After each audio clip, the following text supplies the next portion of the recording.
Well, very good. Good morning, everybody. Good morning. Do we have the executive secretary online? Just want to make sure before we start. Yes, I'm here.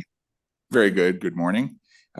This is the time and place for a workshop before the board to discuss and solicit comments regarding, without limitation, Nevada Gaming Commission Regulations 30 and 21.020.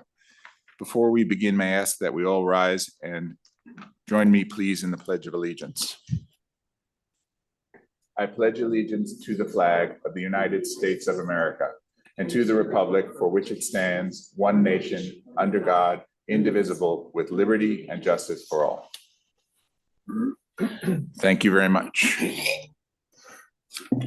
Madam Secretary, has this workshop been posted in accordance with the open meeting law? Yes, it has. Thank you. So with that, Madam Secretary, let's proceed with public comments. This item is placed on the agenda to give the public an opportunity to comment on gaming-related matters. Anyone wishing to address the board may do so at this time. Comments by each person are limited to 3 minutes as a reasonable time, place, and manner restriction. If board members ask questions of the speaker, the time needed to address those questions will not count against the speaker's 3-minute time period. If speakers have any handouts or written copies of verbal comments to provide for the record, please hand them to the enforcement agent in the room. Very good. Thank you. With that, is there anybody in Carson City wanting to make a public comment? If so, please step forward and be heard. Seeing none, is there anybody in Las Vegas who wishes to step forward and make a public comment? Seeing none, that will close our public comment section. Madam Secretary, have regulation comments been posted on these matters before us today? We have not received any comments via email. Very good. Thank you for that, making that record. And so with that, Madam Secretary, then please read into the record our first item for today. Your first item today is the discussion and possible recommendation to the Nevada Gaming Commission of amendments to Nevada Gaming Commission Regulation 30 regarding, without limitation, definition, horse racing decisions, reporting and record keeping, extended stewards jurisdiction, horse identification, including microchips, race dates, application deadline, and race official and jockey requirements, incorporation and modification of current ARCI model rules for payouts and pool distribution, license duration, safety and whip requirements, wagering interest minimums, and revisions to the disciplinary hearing and appeals processes and other matters properly related thereto. Very good. Thank you very much, and welcome. We'll ask for introductions in a minute, but I just wanted to say that we are pleased to be here today to take testimony around these regulations, in particular Reg 30, which by all accounts seems to strengthen the regulations around the horse racing industry. And so it's important that we continue to evolve and improve our regulation of this critical industry in the state of Nevada. So with that, I'll ask Mr. Michaela to give introductions. Thank you, Chair Dreitzer. Good morning, Chair Dreitzer, Member Saad, Member Sindal. For the record, I am John McKellar with the Attorney General's Office. Here with me today are, and correct me if I get your title wrong, but Supervisor Agent Andrew Olson with the Board's Enforcement Division, and then Jim Openshaw, who is our State Steward over horse racing in Nevada. Very good. Thank you. What I would like to do is have you, Mr. McKellar, I believe you have an affirmative presentation for us this morning. I do, Mr. Chair, yes. Great. And then from there, we would like to hear from Mr. Openshaw and Andrew as well. So why don't you begin, and then obviously the board will have some questions of you and we'll go from there. And then I believe if Chief Torgerson has comments, you're certainly welcome to offer those as well. So with that, Mr. McKellar, please proceed. All right, thank you. I have a rather large package of proposed regulatory changes to Regulation 30 before you today for discussion and possible recommendation to the Commission. The proposed changes are contained in a draft dated March 13th, 2026, with a proposed effective date of June 1st, 2026. I'm sorry, can I stop you right there just to make sure we're on the same page? March 3rd or March 13th? March 13th. I'm sorry, did I say 3rd? No, you didn't. I guess I want to make sure I have the right documents. What did yours say? We did not receive a March 13th draft. Right. Oh, So I guess the question for the record then is the March 13th draft different than the March 3rd draft? there are some minor differences. Mostly, I'm trying to remember what they were. They were just minor updates to the March 3rd draft that corrected a few things. I thought I checked the website and it said March 13th. So, okay, I that's good. did So, email and you have them. March 13th as well? Yeah, for some reason, on my materials, I don't. So let's do this then. If the two board members have that. Yeah, and it looks like the chief doesn't either. Let's do this. We're gonna take a 5-minute break. Quickly get copies of these so we can follow along to make sure everybody's on the same page. And the two gentlemen as well, are you reading off of the March 13th and March 3rd? March 3rd. Okay, so we will need to do that. So we're gonna go on pause and we'll be back in about 5 minutes. Thank Okay, you. my apologies.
Thank you. We are back on the record, and let the record reflect now that all of the individuals who will be testifying here today, as well as all board members and Chief Torgerson, we're all operating off of the Regulation 30 horse racing draft date of March 13th, 2026. Is that correct?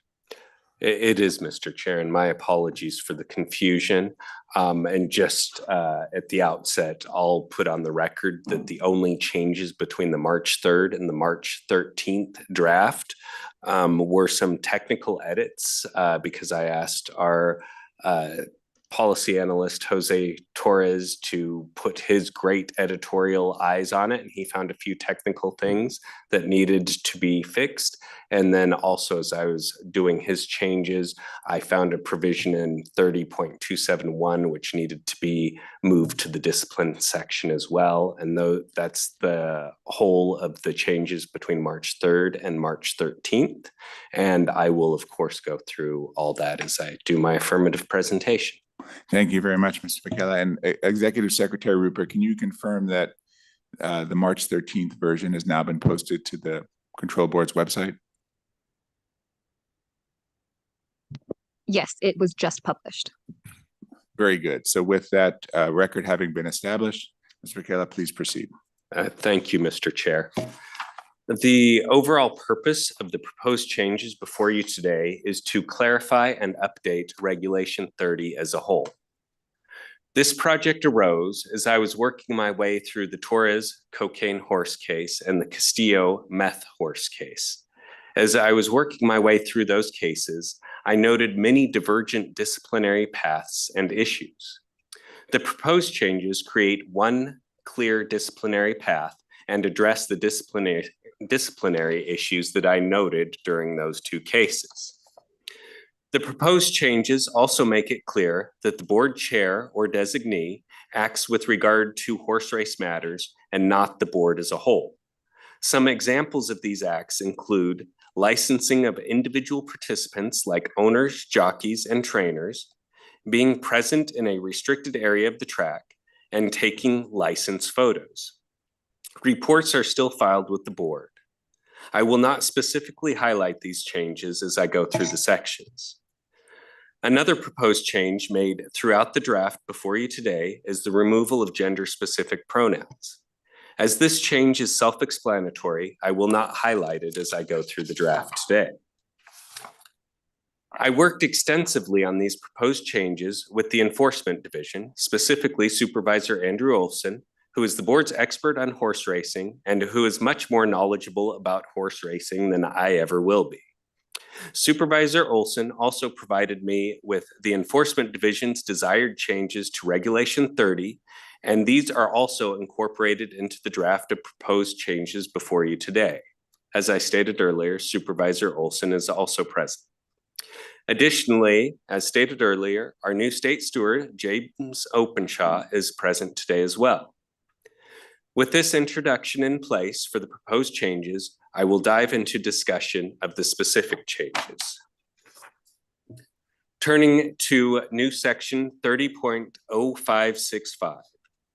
This defines ARCI, providing for a shorthand reference for the Association of Racing Commissioners International and consistency throughout the regulation.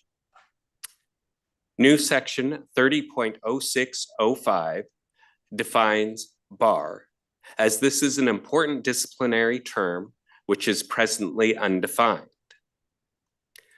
30.069 makes it clear that the chair may act through a designee. New section 30.0775 defines discipline and makes it clear what categories are included as such. New section 30.1405 defines racing official. This is a previously undefined term that is used throughout the regulation. New section 1435 defines ringer. This is another term used in the regulation, but which was not defined. 30.155 makes it clear that the state steward is the official steward of the board, as that term is used in NRS Chapter 466. New section 30.1565 defines steward. This previously undefined term is used throughout the regulation. Section 30.201 specifies that officials is referring to racing officials. Turning to 30.222, subsection 1, there's a change from the board to the Board of Stewards to recognize that all discipline originates with the stewards. This eliminates an alternative disciplinary path. Subsection 4 extends the jurisdiction of the Board of Stewards to 90 days after the conclusion of a meet, as receipt of positive drug tests and other unforeseen circumstances may occur more than 30 days after a meet has concluded. While it could be interpreted that a positive drug test result occurred on the day of the race when the sample was drawn, this makes it abundantly clear that the stewards maintain jurisdiction.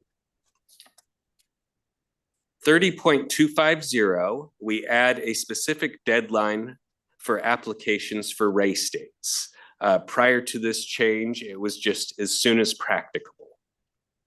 In 30.258, there's an increase to the advance notice the board receives concerning proposed racing officials. In 30.271, this section currently has an alternative disciplinary path in addition to the path created in the regulations discipline section. The proposed changes here prune the additional path and cross-reference the discipline section. Additionally, old subsection 2 regarding reporting discipline is moved to new subsection 30.920 in the discipline section. And this was a change I highlighted between the March 3rd and the March 13th draft. 30.272, the endorsement required by subsection 2 of this section has been moved to 30.290. 30.273, this effectively changes the duration of an individual's horse race license to one racing season.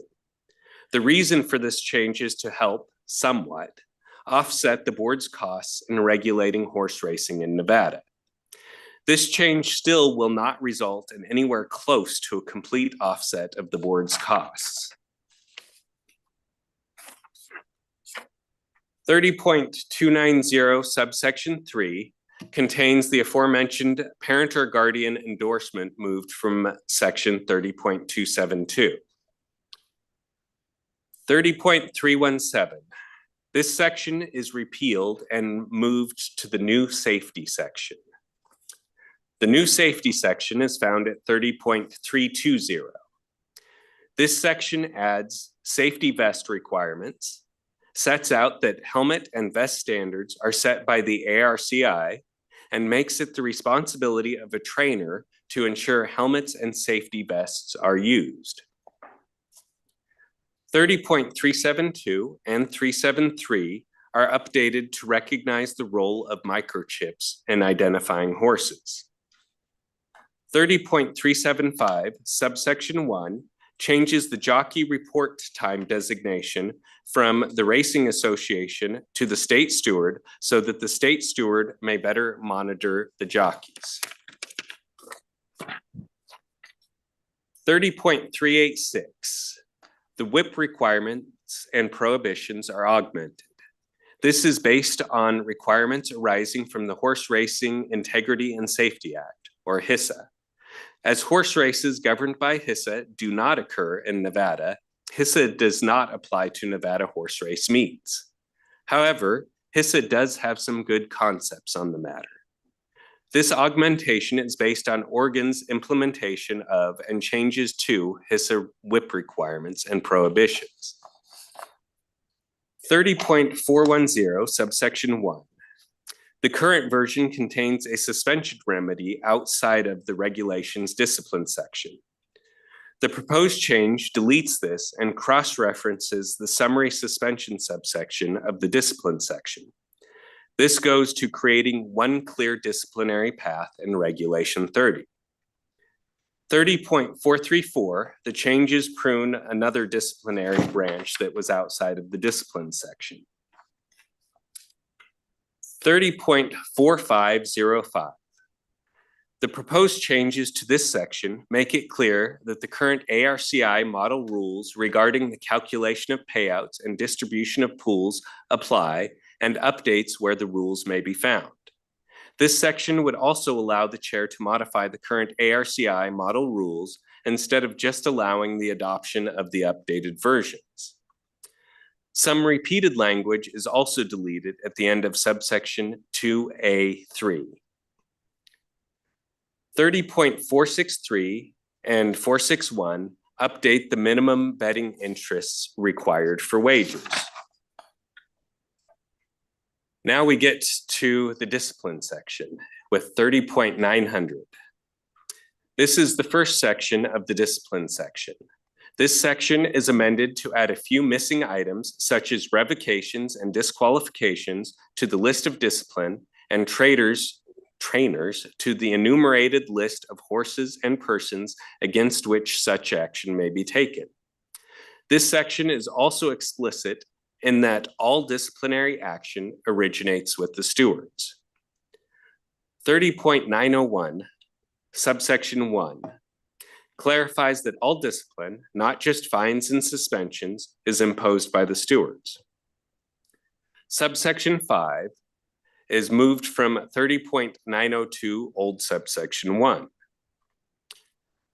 30.901 subsection 6 specifies a complaint about the state steward is made to the board chair and how such a decision fits into the appeals process. I note the draft before you, the March 13th draft, needs to be updated so this subsection covers a complaint involving any steward, not just the state steward. This would make the first phrase in subsection 6 read, quote, if a complaint involves a steward, end quote. This will cover complaints about a steward, the state steward, and the board of stewards. 30.902 subsection 1 sets out the instances of when the board of stewards may hold an evidentiary hearing.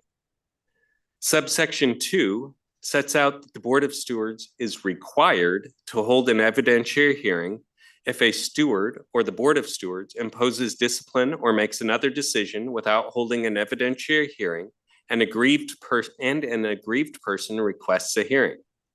This section also sets out that appeals are waived if an evidentiary hearing is not requested.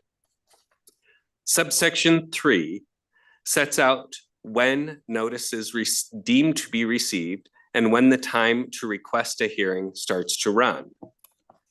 Subsection 4 sets out that unless stayed, all decisions are effective immediately.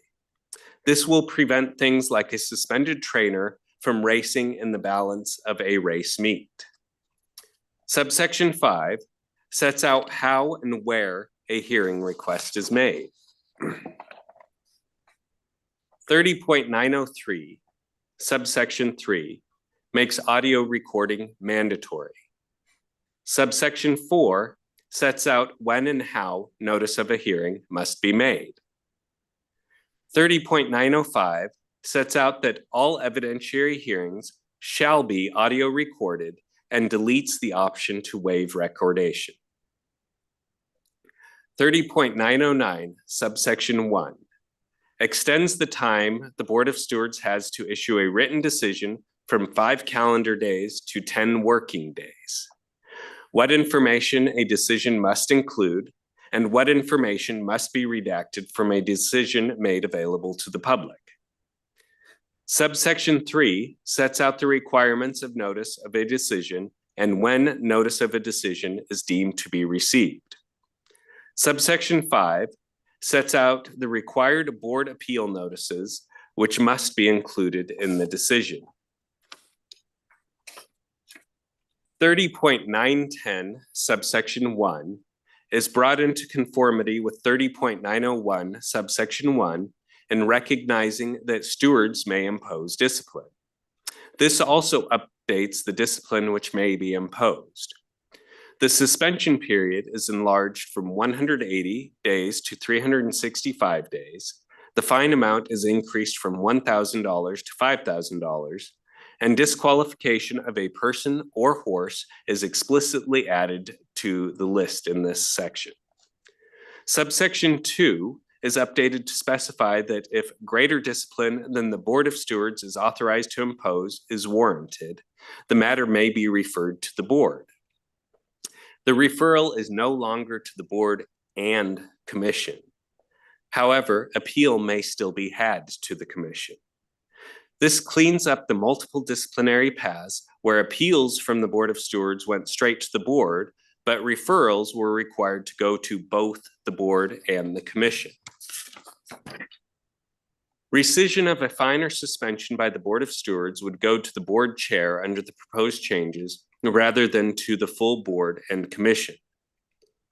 Subsection 3 sets out the procedures for a summary suspension in more detail. Subsection 4 enumerates the previously unspecified disciplinary action of a bar. In short, the Board of Stewards may impose a 14-day bar, promptly schedule a hearing concerning the bar, and then extend the bar to 1 year or refer the matter to the board if the stewards determine a bar of longer than 1 year is appropriate. 30.911 is repealed. All aspects of this section have been moved and modified as appropriate to other sections of the discipline section. Specifically, the waiver of recordation and appeal rights in subsection 1 was deemed to be inappropriate, so the right to waive recordation was removed from 30.905. Subsection 2 in modified form is found in 30.902 subsection 2, and subsection 3 is moved to 30.912 subsection 3. 30.912 subsection 2. The appeal period is extended from 5 days after issuance of a decision to 15 days after notice of a decision is deemed received. Subsection 3.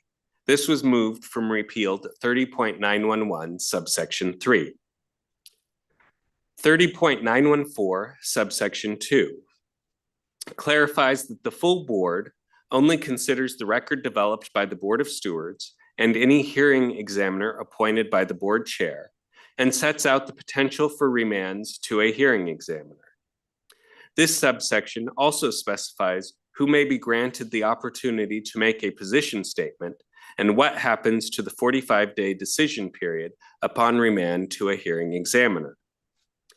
Subsection 4 specifies the requirements of notice of a decision and when such notice is deemed to have been received. 30.915 subsection 1 sets out the requirements for appeal of a board decision to the commission. New subsection 30.920 was moved from 30.271 as it fits better in the disciplinary section. In addition to the minor change discussed concerning section 30.901, I also note that there are a number of formatting errors in sections 30. Number formatting errors and 30.235, 292, 386, and 441. This concludes my affirmative presentation. With the presented change to 30.901 and authorization to correct the number formatting errors, I believe this package is ready for recommendation to the commission as reflected in the draft dated March 13th, 2026. I am happy to answer any questions and provide further discussion as necessary during the balance of this workshop. Thank you. Thank you very much, Mr. McKellen. First of all, I do want to compliment you for the very thorough job, not only in, of course, the presentation today, but in the amount of work and care that you've taken in addressing the update of Regulation 30. So thank you for your hard work there. What I'd like to do before we want to give Mr. Openshaw and Mr. Olson an opportunity to speak, but I would like to open up to my fellow board members as to the technical presentation that Mr. McKellar has given, if there are any questions. So let's start with Member Sindall. Thank you. And thank you. It was maybe, I guess, maybe just in the future, as you change pages, if you could just note what page you're on, because at times I was like, oh my gosh, is that section, subsection on this page or the next page? That would be helpful. And so I'm not sure. I have one little technical thing that I don't know if you covered it or not, but on page 30, Reg 30.406, sub 2B, there's a listing there of 3 factors at the bottom. And I'll wait a minute to make sure you're there. Okay, 30.406 subsection 2B. Correct. And then you've got like a 1, 2, 3. Do you see that at the bottom? Yes. And so that you've stricken some language after the third listed item but then you have, which I think should be subsection 4, use of the device, and 4, use of the device. Just wanted some clarity there. Yes, I appreciate you catching that, and that's why in your motion I would appreciate blanket authority to correct any numbering issues, not just the ones that I highlighted. Okay. That seems like a good idea. Just make a quick note. All right, and then I think I just had one other question. And I think you addressed it really quickly on page 37, Reg 30.910 regarding discipline. On subsection 2, you noted you're making some changes there as to if the Board of Stewards determines that a more severe penalty is warranted, it may refer the case to the board. So before it was board and commission. So you're streamlining things there. And so you're removing the commission and just to the board. And then the next sentence says the Board of Stewards may rescind a fine or suspension with the approval of the chair, and removal of requiring it to go all the way to the commission upon recommendation of the board. So essentially requiring the board to see it and then the commission to see it. Now you're just allowing administratively the chair to approve it. Can you just talk about your thought process on making those changes? And I just want to address, generally the thought of, is this a more efficiency thing? What's the purpose? Is this taking power away from the commission? What is this doing and what's the purpose of it? So with regard to the first portion of that, striking the commission, Right. It was essentially pruning an alternative disciplinary path. If you recall and I'm trying to recall, I apologize. I know those were a while ago, and I believe Member Assad might have been the only one present for the Torres cocaine horse. Member Sindall was as well. Okay. But that was a referral that went from the Board of Stewards that had to go to the board and commission. And so that went to the board made a recommendation to the commission. The Castillo cocaine horse matter was a very similar case, but Castillo, before the Board of Stewards got the chance to recommend it to the board, said, oh, I am appealing this. And so that took an alternative branch in the disciplinary path, and that was appeal to the board decision final, unless he appealed to the commission, which he did. And my intent in making that change here was to make sure everything synced up. Everything goes, steward or Board of Stewards to the board, to the commission through the appeals process. There's no more, okay, this goes to the board for recommendation to the commission, while this goes to the board and only goes to the commission on appeal. So I was trying to make those all sync up. With regard to the last part, this just struck me as somewhat odd, where if you have a steward or the Board of Stewards fines someone, and then that person comes back and says, okay, for whatever reason, I am asking you to rescind the fine. Well, you couldn't handle that at the race level with the Board of Stewards or administratively or anything like that. You had to involve the whole board and the whole commission to rescind what could potentially be $1,000 fine, a $500 fine, something like that. And it just made more sense to have the board chair, which include the chair's designee, to be able to say, yes, that makes sense. You can rescind that fine. Essentially to be more efficient, and it's a minor thing that, you know, that the Board of Stewards may rescind a fine or suspension with the approval. So it's like taking it away, something, maybe a drug test came back and you realize it wasn't an issue or whatever reason. Is that kind of the thought? That's the thought. I would defer to Supervisor Olson or State Steward Openshaw. I'm not sure it's ever actually happened, but I would defer to them as to when that would actually happen. Sure, yeah. And who wants to jump in? Sure. Supervisor Andrew Olson, Elko Enforcement Office. We have not had an instance of this come up, but I would see perhaps if you had a drug test that came back positive and then they requested a retest with the second sample, potentially you could have that rescinded.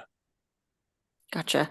And then in your experience, has a request by the steward been referred as far as maybe rescinding a fine or suspension? Has that occurred in your experience? Not since I've started doing this, no. Okay. How about you, you're pretty new, right? State Steward Openshaw? Oh, go ahead and put your mic on. My name's James Openshaw. I'm the state steward of Nevada. I've been in horse racing my whole life, 65 years. So, but I've been to school on this stuff. And so I've understood it. I've been a jockey and worked around horses a lot, but how it works is, if the stewards would find somebody, and then if they was to appeal it, then they would appeal it to the commission would be the next. That's how I've done it before in the past. I don't know where it'd be here, where it'd be a commission or the board. And then they would go into there and then they could look at the situation and see if it needed to be more of a fine or less of a fine, or if they feel like it didn't. After we make our decision, it just kind of makes that change. Once I've fined somebody, it's usually cut and dry of what they have done.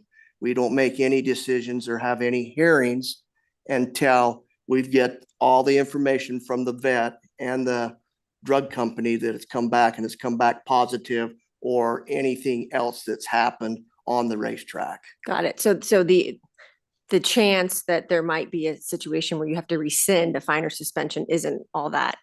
No, not very that. rare, ever Yeah, likely to happen. I've never seen that happen. So hence it probably makes sense to, so the point is just to streamline this. Why have this go all the way up to the board and the commission level to do something so ministerial is what I'm kind of hearing.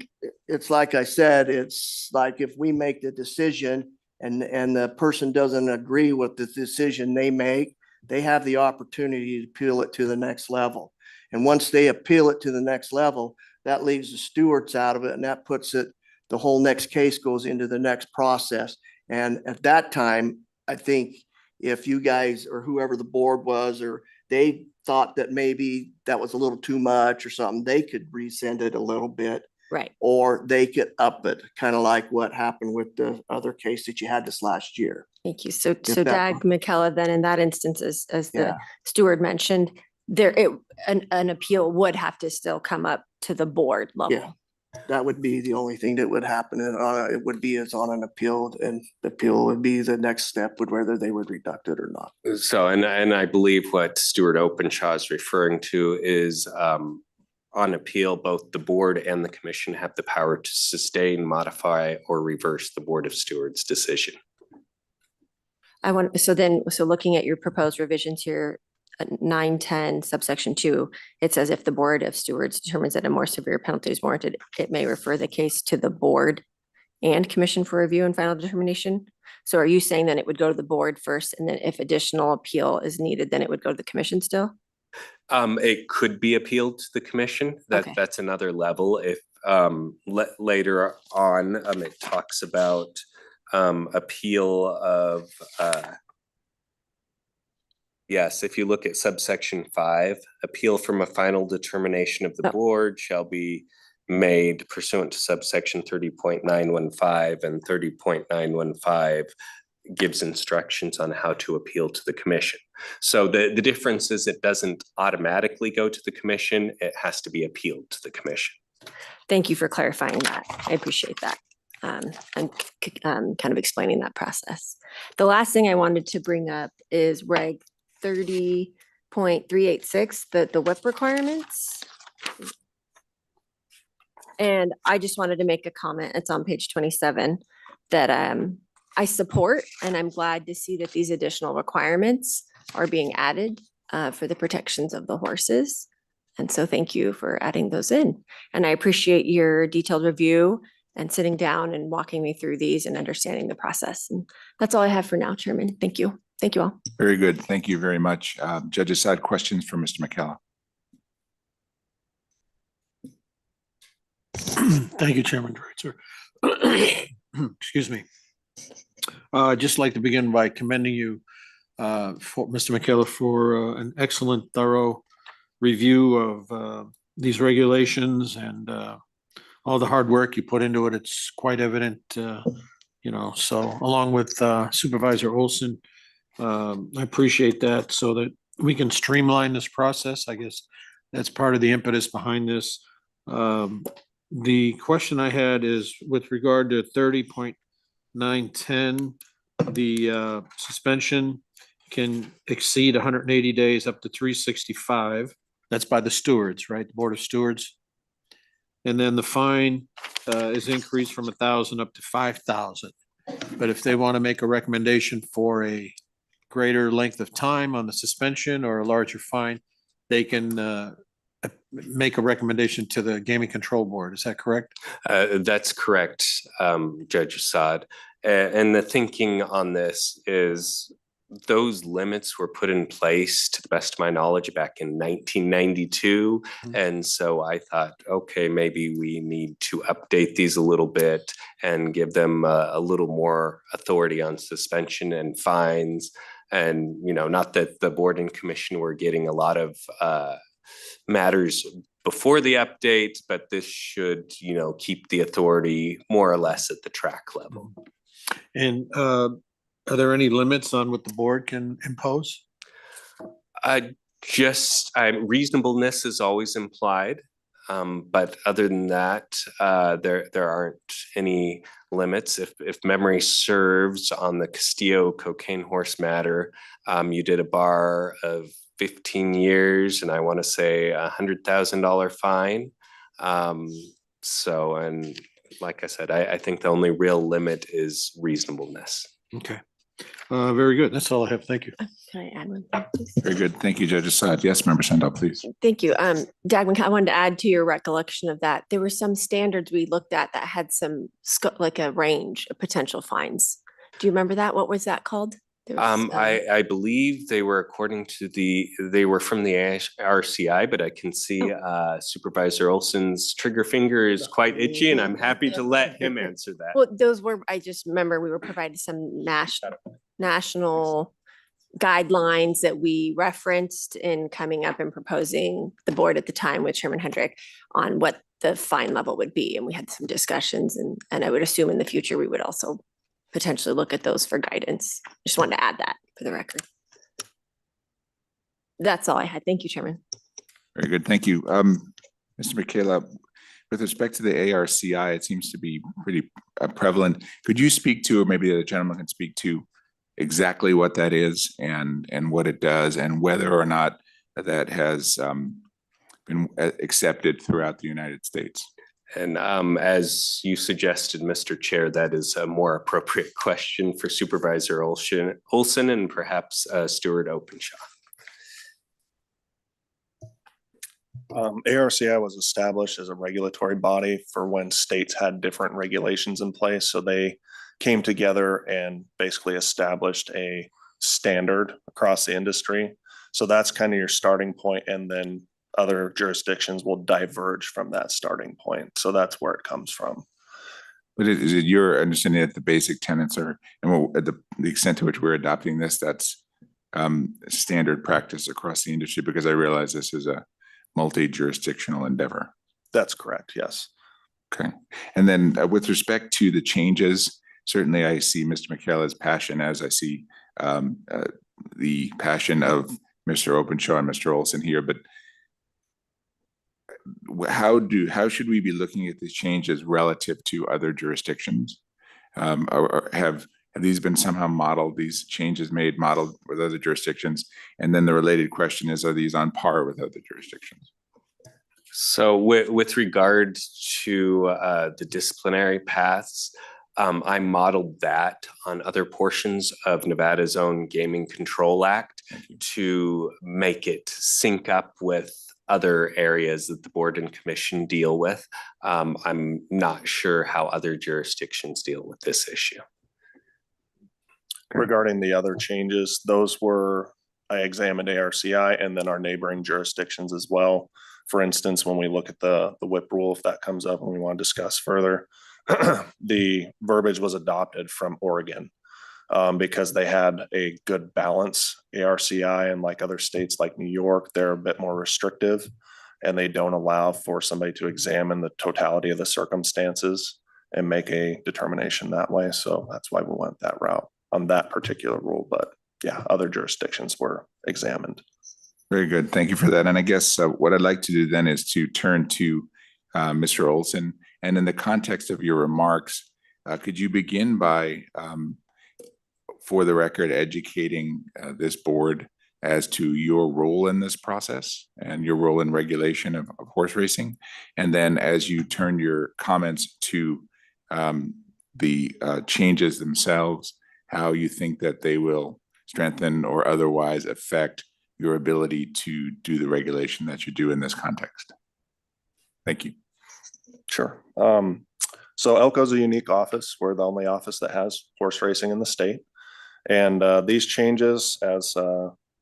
McKellah pointed out earlier, hasn't been a lot of change since the 90s. And these were very, very needed changes to keep us relevant with our competitors and also bring us into compliance, keep the horses safe, keep our participants safe. I'm really happy to see the safety changes that are being implemented. Before we had helmet requirements and vest requirements for jockeys. Helmets were required for pony people on the track. But that was basically it. And so now anybody that's on the track handling horses, including the gate crew, will be using helmets and vests, which is extremely important to keep everybody safe. I've seen people working the gates over the years. They get kicked. It happens every year and they cowboy up and handle it. But we're just been fortunate that nobody's sustained serious injuries. As far as the steward's jurisdiction at extending to 90 days, that's again very needed considering the long return time for drug testing and then scheduling hearings and whatnot. So that just was kind of a common sense application. Microchipping is standard in the industry now. And so we just wanted to update that verbiage to address that. We've been accepting microchipping as a form of identification, spirit of the law. As far as tattooing, it would be an equivalent or greater. So just cleans up the verbiage for that. The whip rule. So in summary with that, as of prior to this, with our the way the verbiage was written, the whip rule would allow the jockeys to whip, but not excessively. And there was no stipulations as to what that was. This updates it so that they can strike twice and then they need to allow a certain number of strides from the horse to pass before they can determine whether another strike is necessary. There is more restrictive verbiage in other states, but I felt that that was too restrictive. Like in a state like New York, they will only allow 6 strikes for an entire race. Striking is not only for encouragement, it's for corrective action. And so if you're restricting that, and you could potentially be causing the track to be less safe, in my opinion. So that's why we went with the Oregon verbiage. So totality of the circumstances. We also, the license duration update, that's pretty straightforward. This is a substantial cost to the board. And by decreasing the duration from 2 years to 1, we're going to bring in a bit more money to help pay for the costs that it takes to regulate this industry. And then finally, we did have an update to our trifecta and superfecta wagering, the number of horses required to have those wagers available. That brings us into alignment with our competitors around us. And hopefully that's going to also increase the number of wagers we take. Those are superfecta, not so much, but trifecta wagering is very popular. And when you can't run it on half your races, or can't run it or offer it, for half your races, it's a detriment to the association. So hopefully we can get a increase in the handle and some more money to the associations to help offset their costs, because those are increasing as well. Thank you. Could you just state briefly what your interaction is as the regulator here, and then also how it pertains to working with the state steward, and for the sake of the record, explain that. My apologies. No worries. So I'm out there as the regulatory body overseeing these races. So when Mr. Openshaw comes on, he's the boss. I help facilitate everything that needs to be done to make the races run safely and efficiently. Prior to Mr. Openshaw's arrival, I'm putting together reports to take care of the race dates, make sure everybody's in compliance with Reg 30 and Reg 466. As far as when I'm on the track, we are licensing folks and we are making sure everybody is safe and in compliance. Okay, so to your earlier statements, the things in here that make those changes will enable you to do your job better and have mechanisms for the jockeys and the horses and everybody involved to be safer and to be able to have a race that is overall better and safer. Yes, sir. Very good. I appreciate that. Turning then to Mr. Overshaw and then Mr. Openshaw, and then the board will have opportunities for questioning. Welcome, first of all. And we appreciate that you're here, and the weather for this attempt at a hearing was much better than it was last time in Carson City. So we appreciate you here. These particular set of regulations expand in many ways and offer more specifics as to the role of the state steward, which I think is good. But in the context of your comments about these regulations, could you speak to, maybe first tell us what a state steward does? I think it's important that we get that on the record and everybody understands that. And then from there, your view of these in the context of how it will help you do your job as the state steward. Okay. As a state steward, they are the one that are in charge of the whole race meet. They are in charge of the other two stewards that work alongside of them. In hearings, we're kind of all the same people, but overall the state steward, everything kind of runs through the state steward. It's a very, very busy job. Anything that goes on during race day, they're calling, the state steward. We've got the 3 stewards up there and we've all taken on different jobs. So, because the state steward can't be doing everything at once. So we come between the 3 of us, and each one of us takes a different path and doing what's got to be done on a daily basis. These rules that Andrew's made changes with, I've discussed with him quite a bit. Last year was my first year in Nevada, and I brought a lot of stuff to Andrew and talked to him about that would make the Nevada racing safer on other jurisdictions that I've worked in. I've tried to use a lot of that stuff that I've seen elsewhere, and I've learned a lot in the last 4 years about just being a racing steward. A lot of the ins and outs and how the importance of things are on the racetrack. The whipping rules, one of them. HISA, like Andrew says, that in California, any track that has HISA in it is no more than 6 strikes. That's kind of like, I would like to see that go to that point at some time. But for right now, we need to move on in a slower path. We don't want HISA. They're a great company, don't get me wrong, but we don't want them in Nevada because we're not capable of dealing with the stuff that they have at their level. They're more of the bigger track levels. They've gave me a lot of ideas at the schooling I went to with HISA, and they're a very, very good company. But with the whipping rule is very important to me. I was a rider years ago too, and I know that, and we talked about correction of a horse. Sometimes that's what you have to use to correct a horse. So we kind of we'll let that go, or whatever that is. But for the most part, it's two strikes on the horse. See if the horse responds. See if he's going to move forward on you. If he don't sit there and whip him again. If you're running last and you want to try to move your horse up and you're hitting him and you're not moving into a better position than what you are, don't whip the horse. That's over abuse, and that's the kind of stuff that we're trying to get away from. A lot of these riders ride from start to finish and never quit hitting. So that's why we put that rule in there into effect. Some of the other things with the helmets and stuff, I was shocked to not see safety vests on the outriders when I come here, because it is a dangerous sport. It's not a matter of time of how bad you're going to get hurt. It's just when it's going to happen. You're going to get hurt if you're around horses. So we tried to make everything safer and better.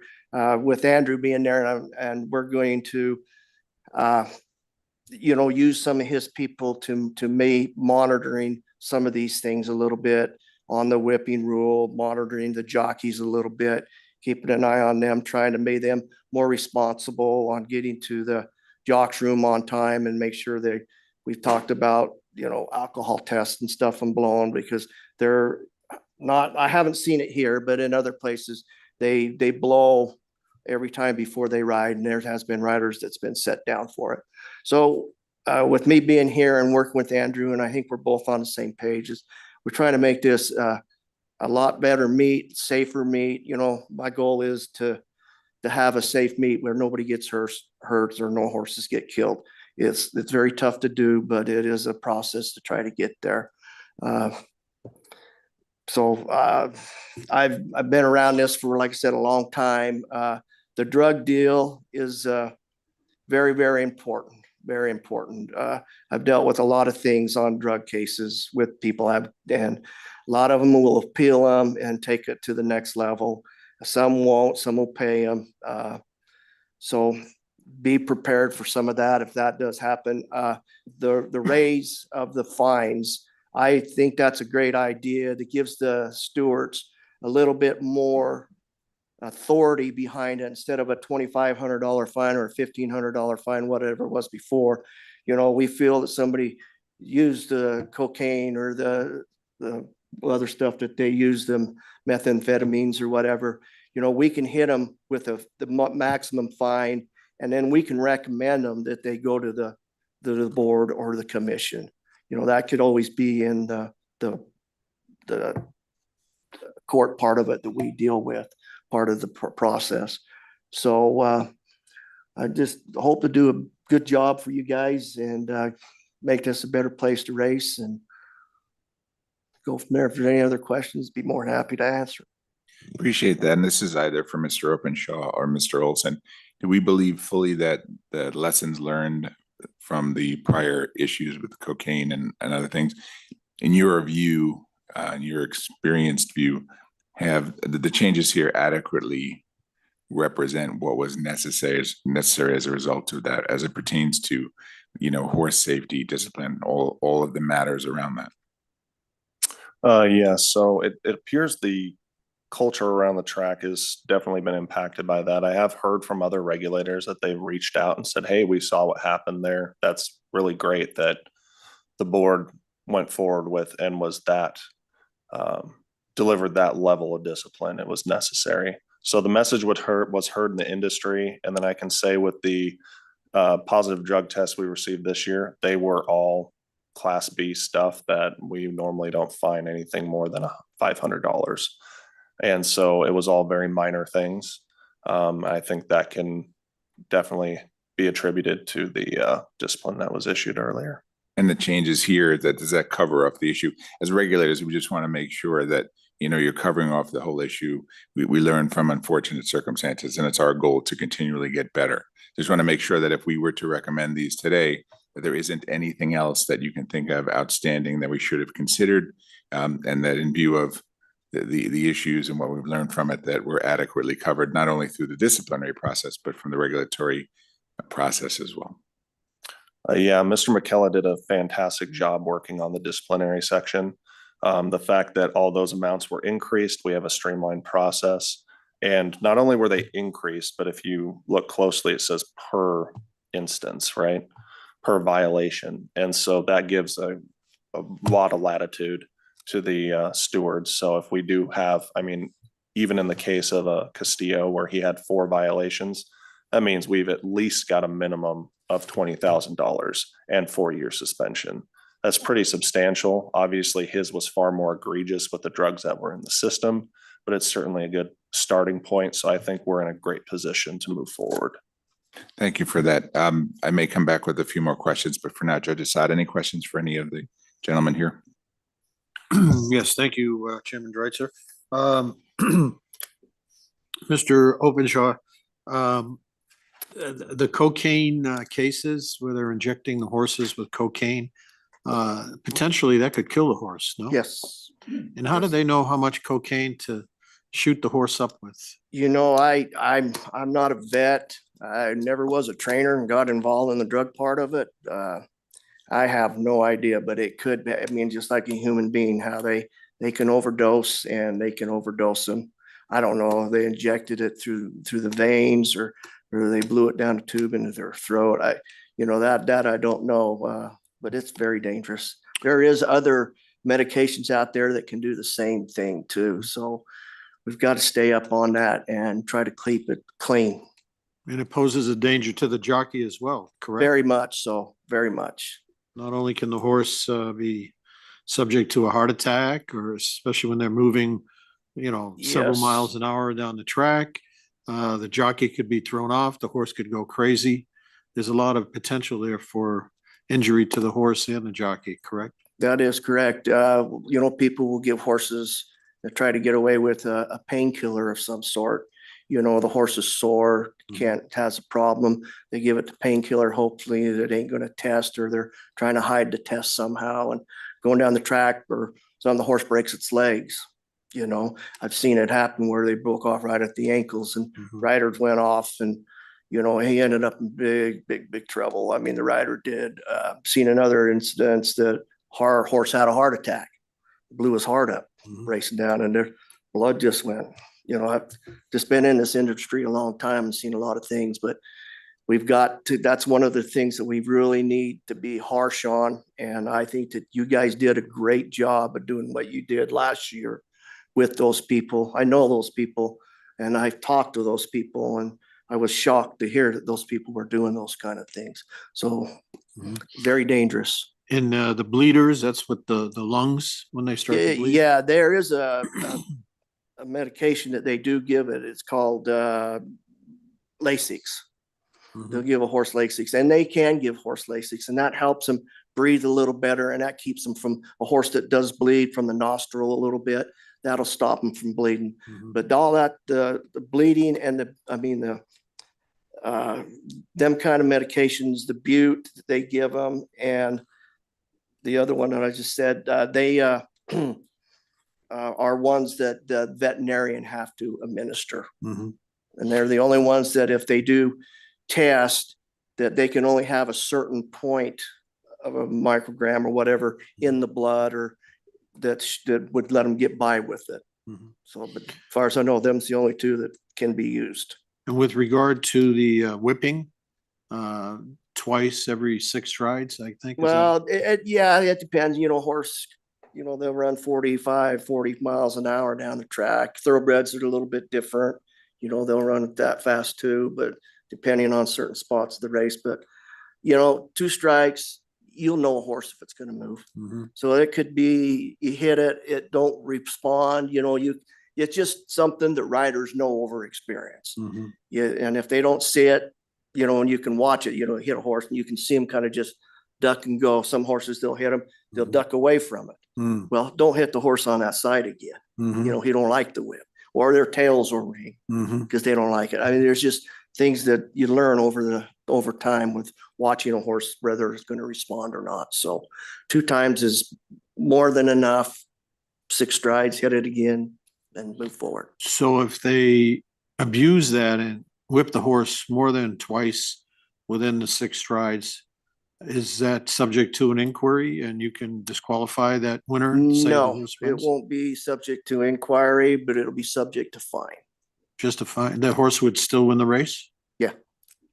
Hey, Do yeah. you think that's severe enough of a deterrent? You know, boy, I don't know. I don't know if I want to go there or not. If a horse wins the race and they're whipping it and he's out in front, maybe that's what he needed to do to keep the horse there. Mhm. You know, it's gonna be so nitpicky that I'd hate to even have to go there.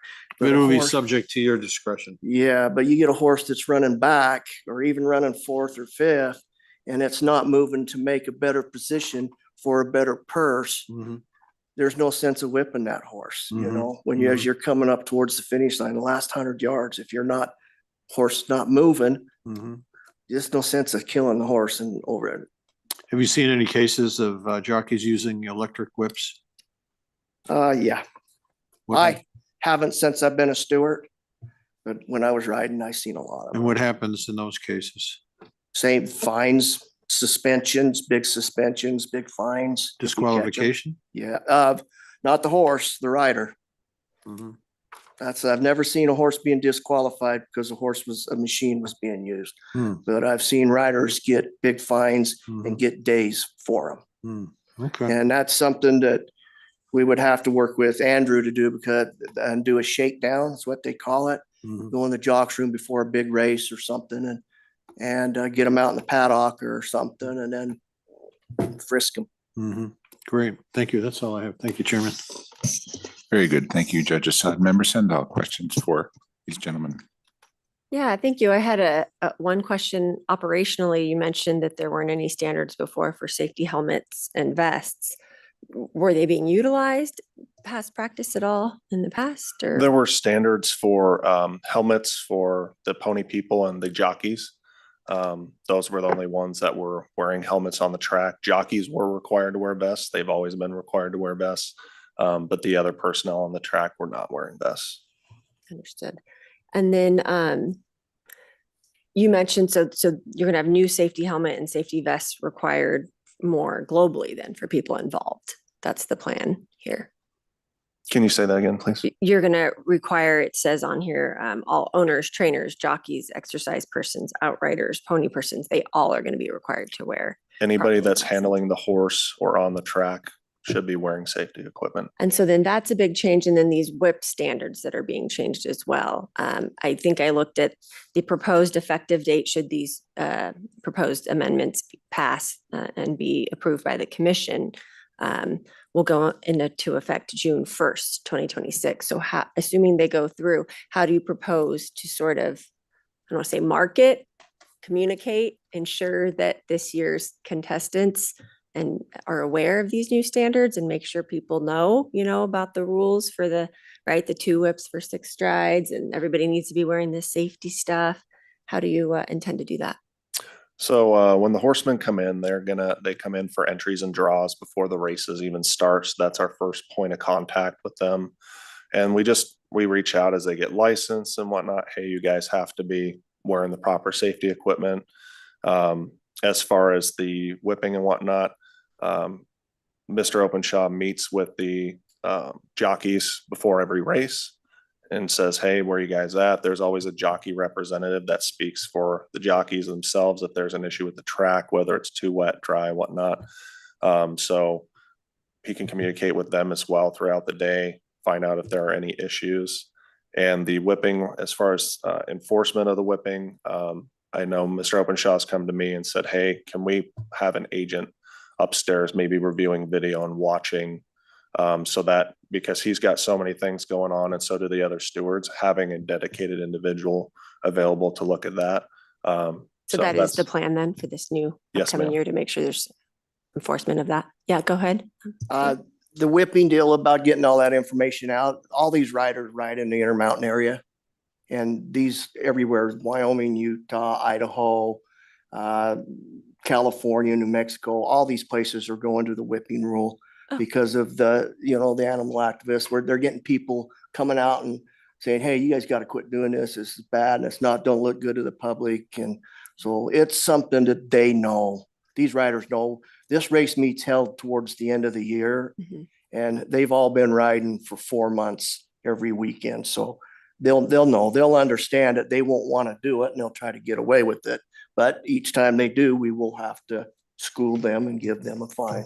Right. And then also obviously changing the licensing for annually, that the license is only good for 1 year, just generally, right? As you mentioned, this is kind of overhaul, a good, robust amendment to these Reg 30 changes. Just want to ensure that those are communicated out to the jockeys and those that participate, and they understand the changes that are implemented, and kind of want to ensure that that happens with their effective date coming in for later this year. Most of the time, all of our horsemen come by the licensing office because they can't even remember if they were good or not for that race year. Okay. So we also look at all of our paperwork in today's, as far as which individuals have horses in, their trainers, the jockeys. And so we always verify that everybody that needs to be licensed is licensed. That's one of our primary functions. And so, yeah, we'll be all right. Great. And then my last question, you were talking with the judge about fines for whipping. So what if someone doesn't pay a fine? What's the normal recourse there? Are they just like on stay? They can't participate? How does that work? Anytime we have anybody that doesn't pay a fine for any reason, then they're suspended until they pay that fine. Got it.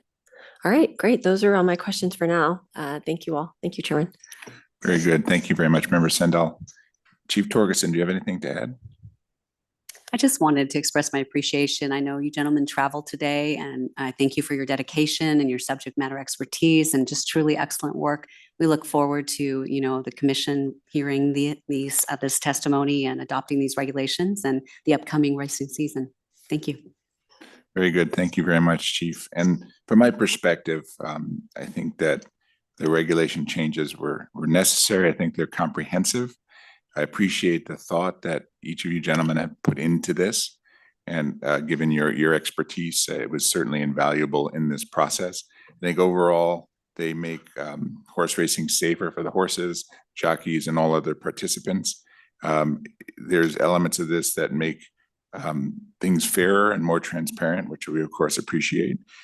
Good changes overall, I believe, to clarify and strengthen the role of the steward, who has certainly a critical role and a critical stakeholder in this process. So I think that to the extent that we've clarified that and strengthened and supported the steward in his duties and discharging his duties, I think that that's very good.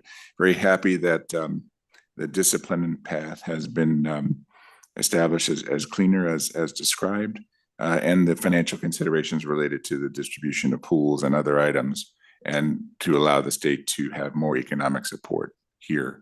I think all of those are outstanding things, and I think part and parcel of a really good improvement to Regulation 30. So on that basis, I appreciate all that you have done here to support both racing in our state and the proper regulation of it. And I believe in these regulation changes, and therefore I will be supporting them in our recommendation to the commission. So Judge Assad, I don't know if you had some final comments, and then we'll go from there. Yeah, thank you, Chairman Dreitzer. I'd just like to echo your comments and comments of Chief Torgerson, and thank Supervisor Olson and Steward Openshaw and Deputy Attorney General McGaugh for all the work they put into this. This was a yeoman's task, much needed, and excellent job all the way around. I do appreciate your input. It's important that we maintain the integrity of horse racing in Nevada, along with the overall mandate by the legislature to ensure that gaming is operating in a safe, effective, and secure manner for the public, as well as for the tax revenue that gets generated therefrom. So thank you very much for that. Very good. Thank you, Judge Assad. Member Sindall. Yes, I want to just add, I'm sad that we couldn't keep the original date in February and that we couldn't have some snow and the workshop up in Carson City. But here we are, and it's almost 100 degrees, a very stark contrast to a month ago. So thank you for being here today and your explanations and your thorough work in working with Senior Dag McKella and coordinating everything and communicating, your concerns and ensuring we're at a good place moving forward. Looking forward to these new reg changes to Reg 30, hopefully being adopted and in place for this season later this year. So I'm happy to support the proposed amendments and with the amendments as proposed today and discussed and brought up by Senior Dag McKella and potentially any future changes as to like numbering and as you mentioned, correct? And I'll make sure to add that into the proposed motion as well. So happy to move forward and thank you all for being here today. Thank you for that. And I look forward to attending the races in Elko, where we'll be coming and seeing the effects of these regulations and how it all works firsthand. So look forward to that. So we thank you for that. And with that, I believe we are in fact in good order for a motion. Thank you, Chairman Dreitzer. I move that the board recommend the proposed amendments to Nevada Gaming Commission Regulation 30 as presented in the draft dated March 13th, 2026, incorporating the changes discussed on the record here today to the Nevada Gaming Commission for its consideration and adoption to become effective on June 1st, 2026. Very good. Any discussion on the motion? I would just highlight my previous comment in that should Senior Dag McKella further, that the motion include that should Senior Dag McKella find any further numbering, sort of just kind of, minor type of errata type issues that need to be further amended prior to the final draft that's given to the commission, that our motion allow for him to make those changes as well. Thank you. Very good. Thank you. Madam Secretary. Member Assad? Aye. Member Sindall? Aye. Chairman Dreitzer? Aye. The motion passes. Thank you very much. Thank you. Very good. So we'll turn then to the next item. Madam Secretary, could you please read in the next item for our consideration today? Your next item is the discussion and possible recommendation to the Nevada Gaming Commission amendments to Nevada Gaming Commission Regulation 21.020 regarding live broadcasts, including without limitation, removal of an outdated cross-reference and other matters properly related thereto. Very good. Welcome, Mr. McGaw. Thank you. Good afternoon, Mr. Chair, members of the board, Madam Secretary. For the record, I'm Ed McGaw with the Nevada Attorney General's Office, here today to present the proposed amendments to NGC Regulation 21.020. You should have before you a draft dated February 18th, 2026. This amendment would become effective upon adoption by the Commission. The proposed amendment is simply a housekeeping matter. After the extensive amendments of the regulations governing live broadcast and parimutuel wagering that were adopted by the Commission back in December 2025, it was discovered that a reference to NGC Regulation 21.045 was inadvertently left in NGC Regulation 21.020. The proposed amendment before you simply removes the cross-reference while keeping the standard for the board or the board chair approval of the use of a live broadcast. With that, I conclude my affirmative presentation. Be happy to answer any question the board members may have. Thank you. 2 questions. So how long have you been with the Attorney General's office, Mr. McGaw? I have been with the Attorney General's office about 20 and a half years, and I've been with before that I was with the board for 11 years in their audit division. So in your 31 plus years, have you ever had a smaller reg change in this? No, I welcome these. If you guys, anytime you guys want these, I'm happy to do them. But no, this has got to be one of the easiest I've had. Very good. Well, we thank you for the important attention to detail, and of course, I will support it. Judge Assad. Thank you, Chairman Dredd. I don't have any questions. Very good, Mayor Sindall. Yes, no, thank you for bringing this to our attention and just cleaning this up from the previous overhaul of that regulation section associated with the disseminator regulations. So happy to support. Thank you. Very good. With that, I believe we are in good form for a motion. Thank you, Chairman Dreitzer. I move that the board recommend the proposed amendments to Nevada Gaming Commission Regulation 21.020 as presented in the draft dated February 18th, 2026, to the Nevada Gaming Commission for its consideration and adoption to become effective upon adoption. Very good. Any discussion on the motion? None by me. None for me, thank you. Thank you. Hearing none. Madam Secretary. Member Assad, Aye. Member Sindall, Aye. Chairman Dreitzer. Aye. Thank you very much. That motion passes. All right. Would anybody here like to present a public comment? Let's first move to Carson City.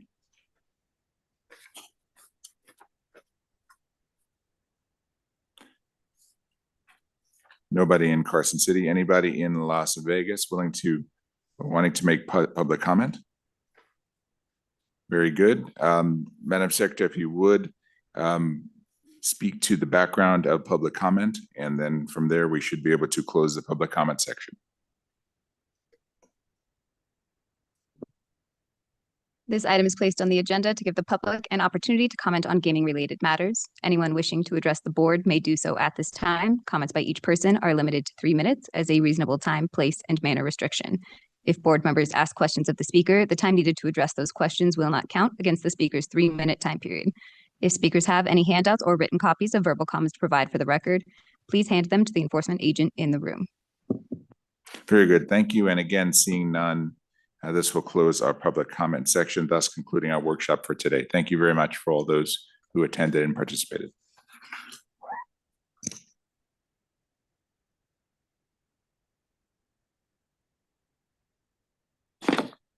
Thank you. Thank you.